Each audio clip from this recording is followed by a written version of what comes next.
സമൂഹം ആകെ പടർന്ന ലഹരിയുടെ വേരറുക്കാൻ പുതിയ സർക്കാരിലെ ആഭ്യന്തര വകുപ്പ് തുടങ്ങിയ സുപ്രധാന പദ്ധതിയാണ് ഓപ്പറേഷൻ തുഫാൻ. കക്ഷി രാഷ്ട്രീയ ഭേദമന്യേ ഈ പദ്ധതിക്ക് കൈയടിച്ചു. ഇതിനോടകം കേരളം ആകെ നിരവധി പേർ വലയിലായി. ഈ പദ്ധതിയുടെ മുന്നോട്ടു പോക്ക് എങ്ങനെയാകും? വെല്ലുവിളികളെ മറികടന്ന് മുന്നോട്ടു പോകാൻ ആഭ്യന്തര വകുപ്പിന് കഴിയുമോ? ആ കടമ്പകളെ എങ്ങനെ മറികടക്കും? റോഷിപാൽ തിരുവനന്തപുരത്ത് നിന്ന് വിവരങ്ങളുമായി ചേരുകയാണ്. റോഷിപാൽ, ആഭ്യന്തര വകുപ്പ് മന്ത്രിയാകുന്നതിന് മുമ്പ്, തെരഞ്ഞെടുപ്പ് വിജയങ്ങൾക്ക് മുമ്പ് കൃത്യമായി രമേശ് ചെന്നിത്തല പറഞ്ഞതാണ്, എനിക്ക് ഒരു ദിവസം അധികാരം കിട്ടുകയാണെങ്കിൽ ഈ സംസ്ഥാനത്തെ ലഹരി മാഫിയയുടെ വേരറുക്കും എന്നുള്ളത്. അധികാരത്തിലേക്ക് വന്ന് സംസ്ഥാനത്തിന്റെ ആഭ്യന്തര വകുപ്പ് കൈവെള്ളയിൽ വെച്ചുകിട്ടിയ ആദ്യ പ്രഖ്യാപനം എന്ന് പറയുന്നത് ഓപ്പറേഷൻ തുഫാൻ എന്നതായിരുന്നു. അതുമായി ബന്ധപ്പെട്ട് നമുക്കറിയാം, ഈ വേരറുക്കുക എന്ന് പറഞ്ഞാൽ ഓരോ മാഫിയയുടെയും ഓരോ റാക്കറ്റിന്റെയും പിടിയിലാകുന്ന ഓരോ ആളുടെയും പിന്നിൽ പോയി ഓരോ റാക്കറ്റിനെയും കണ്ടെത്തേണ്ടതുണ്ട്. അതിനുള്ള കടമ്പകൾ എന്തൊക്കെയാണ്?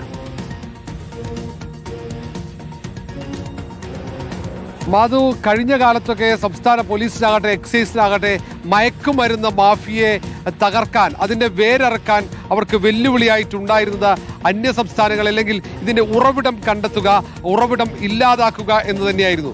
ഈ തവണയും പോലീസിനെ സംബന്ധിച്ചിടത്തോളം ഓപ്പറേഷൻ തുഫാനുമായി മുന്നോട്ട് പോകുമ്പോൾ ഉയരുന്ന വെല്ലുവിളി അതാണ്. പക്ഷെ ആ വെല്ലുവിളി മറികടക്കാൻ വേണ്ടിയാണ് ആഭ്യന്തരമന്ത്രി രമേശ് ചെന്നിത്തല തന്നെ മുൻകൈയെടുത്ത് മറ്റ് സംസ്ഥാനങ്ങൾ, തൊട്ടടുത്തുള്ള തമിഴ്നാടാകട്ടെ, കർണാടകയാകട്ടെ, ആന്ധ്രയാകട്ടെ, അങ്ങനെയുള്ള സംസ്ഥാനങ്ങൾ, കേരളത്തോട് ചേർന്ന് നിൽക്കുന്ന അയൽ സംസ്ഥാനങ്ങളിലെ ആഭ്യന്തരമന്ത്രിമാരുമായി, അവിടെയുള്ള ഉദ്യോഗസ്ഥന്മാരുമായി ചർച്ച നടത്തി, അവിടെയുള്ള പോലീസ് മേധാവിമാരെ കേരളത്തിലേക്ക് നേരിട്ട് വിളിച്ചു വരുത്തി ആഭ്യന്തരമന്ത്രി രമേശ് ചെന്നിത്തലയുടെ നേതൃത്വത്തിൽ കൂടിയാലോചനകൾ നടത്തി.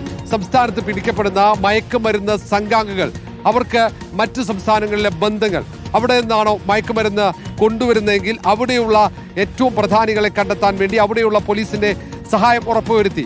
തമിഴ്നാട്ടിലെ മുഖ്യമന്ത്രിയായി കൂടിക്കാഴ്ച നടത്തി ജോസഫ് സ്റ്റാലിൻ ഉറപ്പ് നൽകി. അങ്ങനെ ഓരോ സ്ഥലങ്ങളിലും ഓരോ ഇടങ്ങളിലും പോയി അതാത് സ്ഥലങ്ങളിലെ ആഭ്യന്തരമന്ത്രി മുഖ്യമന്ത്രിയുമായി കൂടിക്കാഴ്ച നടത്തി ഈ ഉറപ്പ് ലഭിച്ചു. അത് കേന്ദ്ര സർക്കാരിന്റെ ഭാഗത്താകട്ടെ, നാർക്കോട്ടിക് കൺട്രോൾ ബ്യൂറോയുടെ പ്രതിനിധി കൂടി ഈ കൂടിയാലോചനയിൽ പങ്കെടുത്തു. DRIയുടെ ഏറ്റവും പ്രധാനപ്പെട്ട ഉദ്യോഗസ്ഥന്മാർ, കേന്ദ്ര രഹസ്യാന്വേഷണ വിഭാഗത്തിലെ ഉദ്യോഗസ്ഥന്മാർ, അങ്ങനെ എല്ലാവരെയും ചേർത്തുകൊണ്ട്, എല്ലാവരും കൈകോർത്തുകൊണ്ടുള്ള ഒരു ഓപ്പറേഷനായി ഓപ്പറേഷൻ തുഫാൻ മാറ്റിക്കഴിഞ്ഞു. അതുകൊണ്ടാണ് ഈ ചുരുങ്ങിയ കാലത്തിനകം അന്താരാഷ്ട്ര മയക്കുമരുന്ന് കണ്ണികളെ പോലും, അതിൻ്റെയൊക്കെ പ്രധാനികളായ ചില ആളുകളെ പോലും പിടിക്കാൻ കേരള പോലീസിന് കഴിഞ്ഞത്. ഇനിയും ഓപ്പറേഷൻ മുന്നോട്ട് പോകും. ഏതാണ്ട് 2 മാസം പിന്നിടുന്നേയുള്ളൂ ഓപ്പറേഷൻ തുഫാൻ തുടങ്ങിയിട്ട്. ആ സമയത്തിനകം തന്നെ സംസ്ഥാനത്ത് വ്യാപകമായി നിരവധി പേരെ പിടികൂടി. മാത്രവുമല്ല, നിരവധി ലക്ഷങ്ങൾ, കോടികൾ വില വരുന്ന മയക്കുമരുന്നുകൾ പിടിച്ചെടുക്കാൻ കഴിഞ്ഞു. ഒരു ഭാഗത്ത് വ്യാപകമായി മയക്കുമരുന്നിനെതിരെ പ്രചാരണം നടത്തുന്നു, മറുഭാഗത്ത് എൻഫോഴ്സ്മെന്റും. അതാണ് ഓപ്പറേഷൻ തുഫാന്റെ ഭാഗമായുള്ള പ്രവർത്തനങ്ങൾ. എല്ലാം നേരിട്ട് ആഭ്യന്തരമന്ത്രി രമേശ് ചെന്നിത്തല തന്നെ ഏകോപിപ്പിക്കുന്നു എന്നതാണ് പ്രധാനപ്പെട്ട പ്രത്യേകത.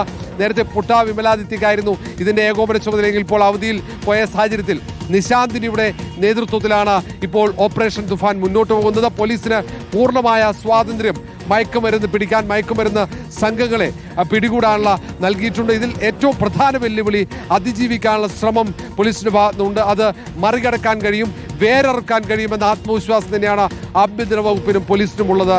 മാധു, റോഷിപാലാണ് വിവരങ്ങൾ നൽകിയത്. മുന്നോട്ട് പോകാനുള്ള എല്ലാ പ്രതിബന്ധങ്ങളെയും മറികടന്ന് മുന്നോട്ട് പോകണം എന്നത് തന്നെയാണ് സമൂഹത്തിന്റെ ആവശ്യം. 9,000 ആളുകൾ എന്ന് പറയുമ്പോൾ, അതും എത്രയോ വലിയ റാക്കറ്റിലെ കണ്ണികളെ തന്നെ ഈ ചുരുങ്ങിയ ദിവസങ്ങൾക്കുള്ളിൽ പുറത്തു കൊണ്ടുവരാൻ കഴിഞ്ഞിട്ടുണ്ട് എന്നുള്ളതാണ് ആ പദ്ധതിയുടെ ഏറ്റവും വലിയ അഭിമാനം.